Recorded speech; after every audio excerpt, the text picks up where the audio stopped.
A second practice is learning to hold different truths in tension, and two things can be true at the same time. It's a fact. And so there's a physicist named Niels Bohr who says the opposite of a fact is a falsehood. But the opposite of one profound truth may be another profound truth. And I think we live in a very post-truth era in which, all things are called into question. And I do think that we need to defend truth, and there are things that are true and things that are false. Mm-hmm. But I also think that two truths can be held together and then sound opposite, but just need to be held in tension with each other. And so my story is not the only story, but there are other stories that I need to listen to and understand. And then I need to understand that we can all have different experiences of the same reality. And so that's another way to kind of think about it, that we can each have a shared experience, but it worked out differently for both of us. And so we both have a different way of understanding what this is all about. And that's okay. And just learning to, kind of hold those things in tension is a key practice when we're trying to do conflict resolution. Yeah, that's the thing with the trip that I took with you, right? That's the thing I came back with. And I remember I wrote an article on LinkedIn about it. And that was the thing that jumped out at me the most was this perspective or this truth this fact that the truth isn't necessarily, in the middle always, or they're both true, right? They're both felt experiences. Right. And that was so important for me. And I just read on Juneteenth the book, and I forget the author's name, but she talked about when you're studying history, like you have to understand the parallel perspectives, right? The different perspectives that were at the same time, but from two different parties. And she was talking about slavery, slave owners versus enslaved people. But it's so important in any conflict to understand that. Yeah, no, my ancestors came to Culpeper County, Fauquier County, Virginia, in the late 1600s from England.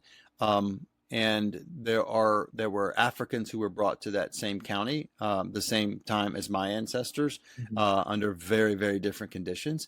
And as their descendants, each of us have an experience of America and then an American story that are equally true, but can be equally true, but can also sound very different, right? Because we've just had very different experiences of a shared history. And again, that's true in that kind of big, larger macro way in terms of our own American story. It's true in daily lives too. This also comes out of there's a kind of a South Asian proverb that I have loved to use to help people understand this concept too. But there's this story of 5 blind men walking around in the jungle, and they encounter this big obstacle in their path, and they each start trying to figure out what it is. And so they all each start describing something that sounds very different, but they think they've, stumbled on. And it's not until they put all these pieces together that they realize they found an elephant, right? Yeah. But no one of them could figure this out without understanding that this thing I'm holding on to, and it sounds very true, like it also has to be held in tension with this other thing. And then there's a larger truth that emerges out of that. Right.